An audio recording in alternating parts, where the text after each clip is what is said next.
Una niña de 9 años se presentó ante el juez y dijo: «Yo soy la abogada de mi madre». Nadie en la sala imaginó que aquellas palabras cambiarían el curso de un caso que hasta entonces parecía decidido. Sofía Isabel Márquez tenía los ojos encendidos de determinación y el pelo recogido en 2 trenzas que se movían con cada paso que daba hacia la mesa. Era pequeña, pero su voz no tembló. Era una voz que había escuchado demasiadas veces a su madre llorar en la cocina por las noches. Fue esa voz y una carta escondida bajo el colchón lo que le empujó a actuar. La mañana en que todo empezó, el aire de la casa olía a café frío y a jabón, y el sol entraba por la ventana con un polvo de luz que hacía brillar motas sobre la mesa de madera. Ana Lucía Márquez, madre de Sofía, trabajaba días largos y cobraba poco. La noticia llegó en un sobre amarillo escondido entre las sábanas, una notificación de audiencia por una demanda de custodia iniciada por la hermana del padre ausente. Sofía encontró la carta cuando buscaba una goma en el cajón de la mesita. No era simple curiosidad lo que la movió. Ella comprendió en un instante que si nadie podía pagar un abogado, alguien debía hablar por ella y por su madre. Nadie esperaba que una niña tomara esa responsabilidad. Nadie esperaba que la verdad, pronunciada con la inocencia de un menor, pesara tanto. La casa de barrio donde vivían resonaba con sonidos familiares, la nevera humedeciendo, las zapatillas de Ana Lucía golpeando el suelo, la radio del mercadillo del domingo filtrando una canción vieja. Sofía memorizó todo detalle. Sabía que el tribunal olía a madera encerada y a papel guardado por años, que los asientos chirleaban, que el mazo del juzgado golpeaba con un sonido seco y definitivo. Se imaginó la sala, la luz fría, la mirada del juez y la expectación. Se prometió a sí misma que no iría sola sin estar preparada. La verdad que guardaba en su bolsillo sería el arma más afilada. Sofía tenía 9 años, era observadora, leía con avidez y pasaba horas en la biblioteca municipal donde el bibliotecario Carlos Herrera le dejaba libros de derecho adaptados para jóvenes. Desde niña había aprendido a encender la olla sin quemar la cocina y a calcular los pocos billetes para que llegaran hasta fin de mes. Su madre, Ana Lucía, era enfermera, trabajadora y cariñosa. Había perdido parte de su jornada por enfermedades recurrentes y recibió amenazas veladas en el trabajo cuando alguien criticó su situación familiar. La familia paterna, representada por la tía Verónica, alegó incapacidad y solicitó la tutela y la custodia de Sofía. La demanda incluyó notas administrativas y un informe social cuestionando horarios y rutinas. Para Ana Lucía, la posibilidad de perder a su hija fue devastadora. Para Sofía, fue intolerable. El plan de la niña nació en la cocina, entre platos sin recoger y un tarro de galletas casi vacío. Hablaron en voz baja. Hubo llanto y hubo promesas. Sofía empezó a preparar su defensa. No era una preparación improvisada. Leyó, preguntó, hizo listas. Fue a la biblioteca, habló con el director de su colegio, con la vecina María que pasaba cada tarde a recoger al perro, con el párroco del barrio, el padre José, que conocía la constancia de Ana Lucía en la comunidad. También encontró aliados inesperados. Laura Morales, una abogada joven que trabajaba en la ONG Justicia para la Infancia, le ofreció orientación básica y le enseñó cómo presentar pruebas. Clara Perales, perito en psicología infantil, acordó redactar un informe observacional. Miguel Ramos, periodista local, empezó a interesarse por la historia y a documentar hechos. Todos aportaron piezas del rompecabezas. Fueron pequeños gestos que sumaron defensa. La noche antes de la audiencia, Ana Lucía y Sofía repasaron papeles sobre la mesa de la cocina. El olor a tinta fresca llenaba la habitación. Sofía sostuvo un sobre con fotografías, registros de escuela, recibos de pago de la ambulancia que Ana Lucía usó cuando se lesionó. La niña había archivado todo en una carpeta azul. Había transcripciones de llamadas, mensajes de apoyo de vecinos como Laura y testimonios de compañeros y profesores. Sofía repitió sus frases en voz baja. Aquello que diría debía ser claro, breve y verdadero. Su leitmotiv, lo que volvió a decir hasta convertirse en un mantra, fue simple y poderoso. La verdad pesa y el amor verdadero protege. La investigación previa fue minuciosa. Sofía no solo recogió documentos, sino que observó patrones. Descubrió que el informe social no mencionaba largas guardias de su madre, ni los apoyos de la comunidad. Encontró declaraciones de la tía Verónica que omitían eventos clave en la vida de Sofía, como una alergia que exigía cuidado nocturno. Habló con vecinos como Manuel el portero, que señaló la constancia de Ana Lucía, con Rosa la panadera, que tenía datos sobre cambios de patrón laboral, con Teresa, la maestra, que presentó las notas escolares y describió el rendimiento y el bienestar emocional de Sofía. Cada nombre añadido era una voz que contradecía la narrativa oficial. En la biblioteca, Carlos le entregó copias de leyes sobre derecho del menor y custodia, y la niña subrayó cláusulas con lápiz de color.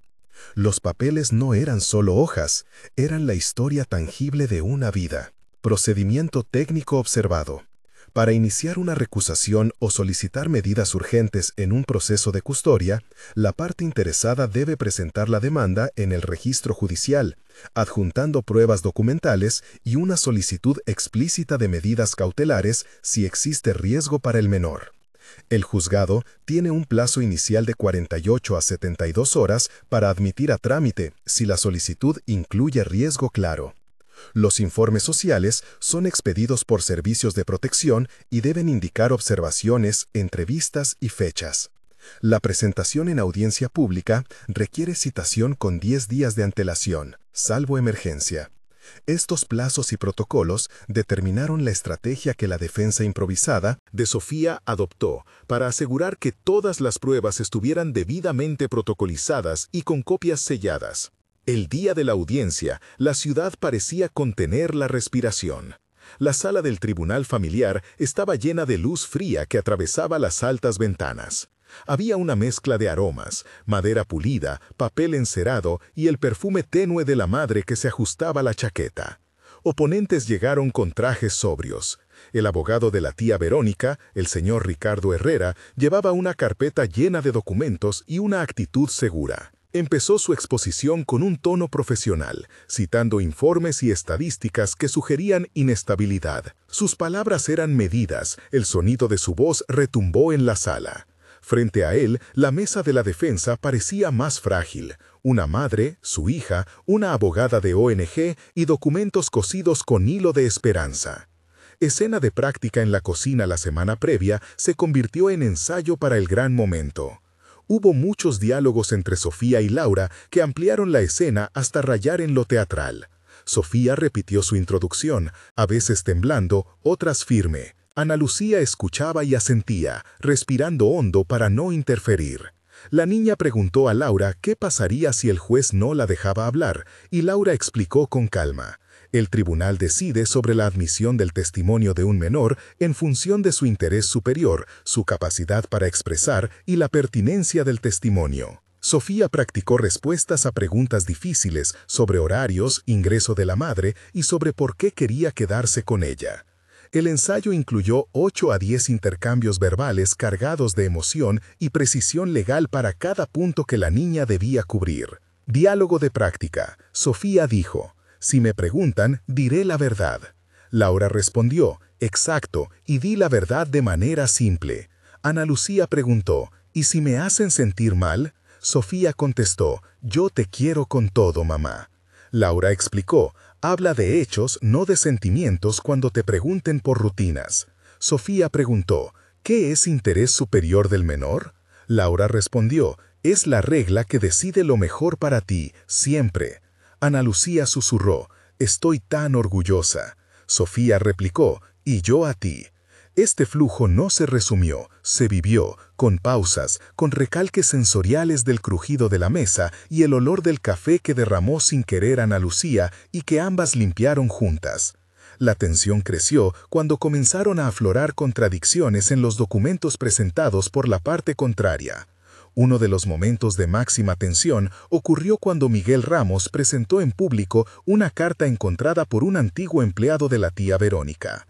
La carta, fechada 3 años atrás, demostraba que la tía había intentado en algún momento gestionar la tutela con intereses económicos, no con base en el bienestar del menor. El tribunal quedó en silencio.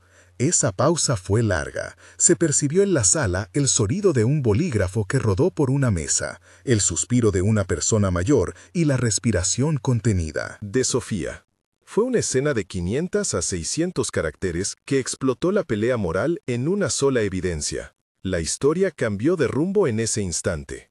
Otro momento crítico se dio cuando la perito Clara Perales, con voz serena, relató su observación de 3 sesiones con Sofía, fuera del entorno de la madre. Habló de juegos, de la capacidad de la niña para relacionarse, de su lenguaje emocional y de su apego. Describió detalles técnicos de la entrevista, cómo se grabó con consentimiento, cómo se aplicaron escalas validadas y cómo los resultados mostraban estabilidad emocional. La precisión técnica de 250 a 350 caracteres sobre los métodos usados le dio peso científico al testimonio. La sala escuchó números, fechas y una conclusión que no dejaba lugar a dudas sobre la relación afectiva primaria. Momento de tensión adicional ocurrió en la reacción del abogado rival cuando un testigo inesperado, el señor Manuel, el portero, relató con voz firme hechos concretos de noches en que Ana Lucía se quedó hasta tarde cuidando a Sofía enferma. Dijo fechas, nombres y cómo la madre pidió ayuda a la comunidad.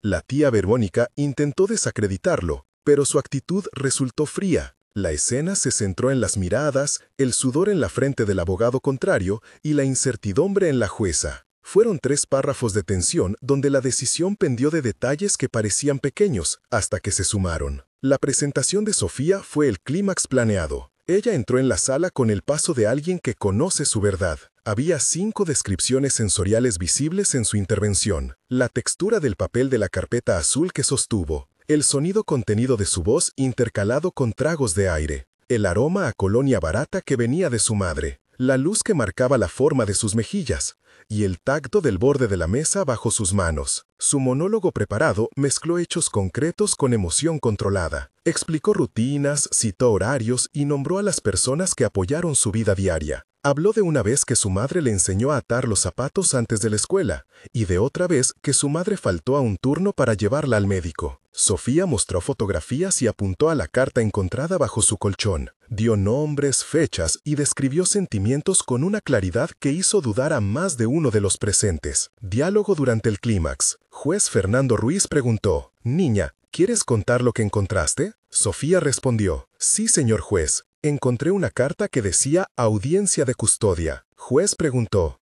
«¿Quién te dio la carta?» Sofía explicó: «No me la dio nadie, estaba bajo mi colchón». Abogado Herrera intervino: «Esto no prueba incapacidad». Sofía replicó: «No es sobre pruebas de dinero, es sobre quién me cuida cuando estoy enferma». Laura Morales agregó: «Presentamos además registros escolares y testimonios de vecinos». Fiscal presente dijo: «Se escuchará el testimonio del aperito». Ana Lucía susurró: «Vamos, Sofía». Sofía concluyó: «Yo quiero quedarme con mi madre, porque me cuida y porque la queremos». Las palabras fueron directas. Hubo 8 a 10 intercambios en esta escena, cada uno con matices emocionales. El público contuvo el aliento. La jueza tomó notas, con la mirada fija en la niña, evaluando la pertinencia del testimonio de un menor según su capacidad para entender y comunicar. En términos técnicos, la tramitación de pruebas incluyó la presentación de documentos con sello de registro de entrada, la solicitud de audiencia anticipada por riesgo inminente y la aportación de informes psicopedagógicos. El juez valoró la cadena de custodia de las pruebas, verificó fechas y sellos, y pidió la ratificación de testigos en sala. Ese procedimiento, descrito con precisión, ocupó un espacio de 250 a 300 caracteres en la narración para dejar clara la seriedad legal de cada paso. El enfrentamiento directo con el abogado de la tía Verónica fue otro punto de máxima tensión. Ricardo Herrera intentó minimizar las declaraciones, sugirió sesgo y acusó a los testigos de parcialidad. La estrategia contrastó con la simplicidad de los testimonios de la comunidad. En un pasaje de aproximadamente 500 a 600 caracteres, se mostró el conflicto interno de la jueza entre la aplicación estricta de la ley y el reconocimiento de la evidencia comunitaria que mostraba la red de apoyo a Ana Lucía. La decisión pendía de cómo ponderar informes fríos frente a historias vivas. Cuando la jueza anunció que permitiría la intervención de Sofía como testigo relevante para el interés superior del menor, hubo un silencio y luego un murmullo en la sala. La palabra veredicto todavía no estaba dicha, pero la balanza se movía. La deliberación final se extendió y fue técnica. La jueza consideró la capacidad declarativa de la menor, la fiabilidad de las pruebas técnicas y la presencia de apoyos sociales documentados. Tomó en cuenta además el principio de la preferencia por la unidad familiar si no existían peligros manifiestos. La deliberación fue pausada, con cálculos, referencias a artículos y a precedentes. Hubo una explicación clara sobre la posibilidad de medidas provisionales y sobre el plazo para una apelación. El veredicto fue una mezcla de alivio y llamado a observar responsabilidades. El juez decidió mantener la custodia con Ana Lucía, imponer un plan de apoyo social y ordenar una supervisión por servicios de protección que incluyera visitas mensuales durante 6 meses. Además, dispuso la apertura de una investigación administrativa sobre las acciones de la tía Verónica que pudieron contener intentos de lucro y ordenó que la tía se someta a entrevistas con servicios sociales. Hubo también una disposición sobre pensión alimenticia retroactiva a cobrar mediante ejecución de títulos. Las reacciones fueron inmediatas: lágrimas, abrazos, silencio solemne y conmovido. La sala vibró con el consuelo de una frase breve que Sofía repitió como un leitmotiv: la verdad pesa. Las consecuencias prácticas llegaron enseguida. La noticia se difundió por redes locales y el periodista Miguel publicó un reportaje con fotos del tribunal y entrevistas con vecinos. Laura Morales, la abogada de la ONG, contactó a una universidad de derecho que ofreció apoyo para futuros casos similares. La comunidad organizó una colecta temporal para regularizar la situación económica de la familia. La decisión judicial incluyó medidas concretas: reembolso de gastos médicos, asignación de ayudas sociales y la obligación de la tía a presentar cuentas que justifiquen su conducta. Se abrió también una investigación por posible fraude en la gestión patrimonial. Fueron acciones legales concretas con números de expedientes y plazos claros, y pasos para garantizar el cumplimiento. Un mes después, la vida había cambiado con hechos medibles. La familia recibió notificaciones oficiales. La resolución provisional que confirmaba la custodia y la orden de supervisión estaban en los archivos con sellos y fechas. Ana Lucía había empezado a recibir un apoyo económico temporal, gestionado por la ONG y la administración local. Y la comunidad le donó electrodomésticos para aligerar su carga. La niña continuó yendo al colegio. Miguel publicó una segunda pieza que destacó el papel de la comunidad y la inclusión de testimonios de vecinos como Manuel, Rosa, Teresa, Carlos y el padre José. En cifras, se documentó el inicio de un expediente administrativo contra la tía Verónica con número de referencia y la fecha de la primera citación. La carpeta azul de Sofía fue citada en acta como prueba de buena fe. La semana terminó con una comida sencilla en la que la familia compartió una tarta donada por la panadería de Rosa, celebrando la normalidad recuperada. A los 3 meses, la investigación administrativa sobre la tía Verónica avanzó. Hubo auditorías, solicitud de documentos bancarios y declaración de testigos. La comunidad mantuvo su apoyo y una asociación local ofreció un programa de formación para Ana Lucía sobre gestión de ingresos y tiempo, además del acceso a guarderías para facilitar su trabajo. La Universidad de Derecho organizó un seminario sobre el derecho del menor y la importancia de la participación de la comunidad. Sofía fue invitada a contar su experiencia en un panel escolar sobre valores y ciudadanía, donde habló con sencillez y profundidad. La prensa local destacó cómo un menor, con el apoyo de su entorno, había defendido el interés superior del menor. La tía Verónica enfrentó cargos por manejo indebido de documentos y su abogado anunció apelación.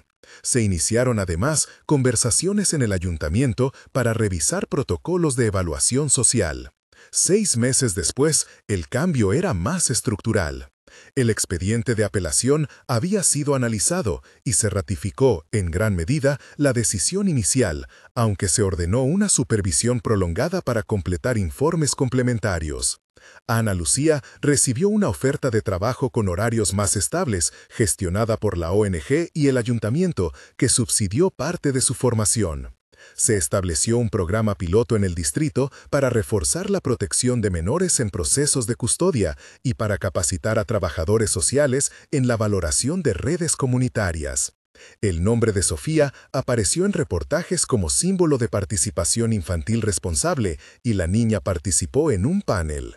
Video educativo realizado por la universidad que explicaba el derecho del menor de ser escuchado. La carpeta azul pasó a custodiarse digitalmente como registro de buen uso en un archivo público. La vida cotidiana volvió lentamente a la normalidad, pero con nuevos recursos y una sensación de dignidad restaurada. La transformación personal fue profunda. Ana Lucía se sintió reconocida y recuperó confianza para reivindicar sus derechos laborales y su capacidad como madre. Decidió, en conversaciones íntimas con Sofía, que estudiaría por las noches un curso de gestión sanitaria para mejorar su empleo. Sofía, por su parte, declaró que quería ser abogada de mayor para ayudar a niñas y niños en situaciones como la suya. Su frase repetida, "la verdad pesa", se convirtió en motor de su decisión. La comunidad, que antes era un conjunto de vecinos, se consolidó en una red de apoyo con nombres concretos que actuaron. María la vecina que cuidó a Sofía en tardes de emergencia, Carlos el bibliotecario, Manuel el portero, Rosa la panadera,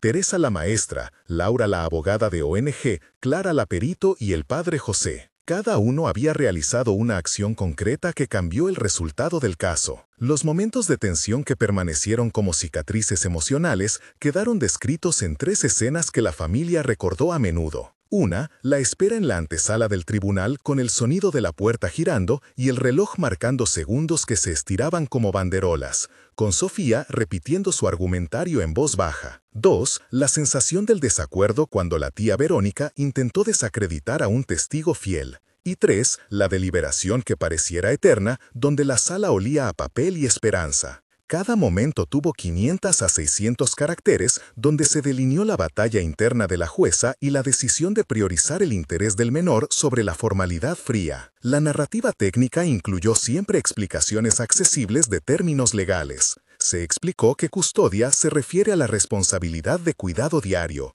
que tutela implica administrar bienes y decisiones judiciales, que la pensión alimenticia es la obligación de contribuir al sustento del menor, y que la apelación es la vía para revisar la decisión ante un tribunal superior. Siempre se señaló que el interés superior del menor prevalece sobre cualquier otra consideración, y se explicó cómo los informes periciales, las pruebas documentales selladas y los testimonios presenciales se jerarquizan en la valoración judicial. Una llamada a la comunidad surgió de manera natural después de la conclusión del caso. Si esta historia tocó tu corazón, muchos de los que ayudaron coincidieron en que la solidaridad era la verdadera herramienta de cambio. Se invitó a la audiencia a comentar con empatía y a responder a una pregunta simple. Si estuvieras en el lugar de Sofía, ¿cómo actuarías? Las respuestas se convirtieron en un registro de apoyo. El canal que difundió la historia animó a la participación sin presión, explicando que cada comentario podía ayudar a otras familias a no sentirse solas.